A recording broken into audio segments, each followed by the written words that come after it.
ఏమని మైతులు కోరుకున్నట్టుగా ఎస్టీ హోదా కల్పించి సెంట్రల్ గవర్నమెంట్ సిఫారసు చేయని జడ్జిమెంట్ వచ్చింది కోర్టు దగ్గర నుంచి. బట్ ఈ స్టేట్ గవర్నమెంట్ కోర్టుకి ఏమైనా రిప్లై ఇచ్చిందంటే మాకు ఈ 4 వారాల టైం సరిపోదు, 6 నెలల నుంచి 1 year పాటు మాకు టైం కావాలి దీని మీద డిసిషన్ తీసుకోవడానికి అని చెప్పింది.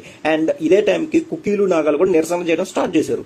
ఇదంతా వాళ్ళకి ఫేవరబుల్ గా వెళ్ళిపోతుంది అన్న క్రమంలో మాకు ఇదంతా వద్దు, వాళ్ళని ఎస్టీలో కలపద్దు, మాకున్న ఆ బెనిఫిట్స్ కూడా తగ్గిపోతాయి, వాళ్ళని ఎస్టీల్లో కలిపితే సో మాకున్న వాళ్ళు మా మీద అజమాయిషీ చాలా ఇస్తారు, వాళ్ళు ఇక్కడికి వచ్చి ల్యాండ్లు అన్ని కొనేసుకుని మమ్మల్ని తొక్కి పెట్టేస్తారు, మా మీద వాళ్ళు పెత్తనం చలాయిస్తారన్న ఉద్దేశంతో కుకీలు నాగలు నిరసన చేయడం స్టార్ట్ చేశారు. ఓకే. అండ్ ఇక్కడ ఇంకో విషయం ఏం జరిగిందంటే మణిపూర్కి పక్కనే మయన్మార్ ఉంటుంది. సో అక్కడి నుంచి ప్రజలు ఏంటంటే అక్రమంగా వచ్చేసి ఇక్కడ అడవుల్లో జీవిస్తున్నారని అక్కడ స్టేట్ గవర్నమెంట్ ఏం చేసింది అంటే ప్రజల్ని తరిమి కొట్టే క్రమంలో 2-3 చర్చిలను కూడా పగలగొట్టేసింది. సో దీంతో కుకీలు నాగులు ఇంకా ఆగ్రహానికి గురై నిరసన ఇంకా పెద్దగా చేయడం స్టార్ట్ చేశారు. అండ్ ఇదే టైంకి మైతీలు కూడా మమ్మల్ని ఎస్టీల్లో జాయిన్ చేయాలి అని చెప్పి, ఎస్టీ మాకు రిజర్వేషన్ కల్పించాలి అని చెప్పి వాళ్ళు కూడా నిరసన చేయడం స్టార్ట్ చేశారు. సో ఇద్దరు నిరసనలు బాగా తీవ్ర ఉద్రిక్త రూపం దాల్చి 2023లో ఎంత పెద్ద గొడవలు నిరసన కారణం అందరికీ తెలుసు. 100,000 మంది ప్రాణాలు కోల్పోయారు.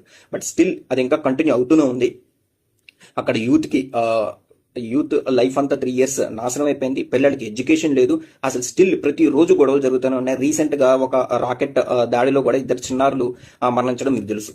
అండ్ ఇది కుకీలు చేశారని మైతులు బాగా నిరసన చేయడంతో సో గవర్నమెంట్ కుకీ వర్గానికి చెందిన 3 కూడా అరెస్ట్ చేసింది, ఆయుధాలు స్వాధీనం చేసుకుంది. ఇది ప్రతి రోజు కంటిన్యూస్ గా ప్రశాంతత లేకుండా జరుగుతూనే ఉంది.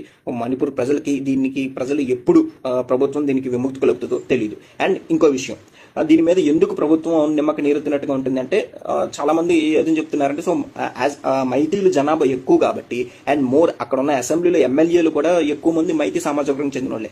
సో దాని మీద డెసిషన్ అంత ఈజీగా తీసుకోలేకపోతున్నారు. బట్ ఇది ఎప్పుడు చల్లారుతుందో, ఎప్పుడు ప్రశాంతతగా గడుపుతారో మణిపూర్ ప్రజలు చూడాలి.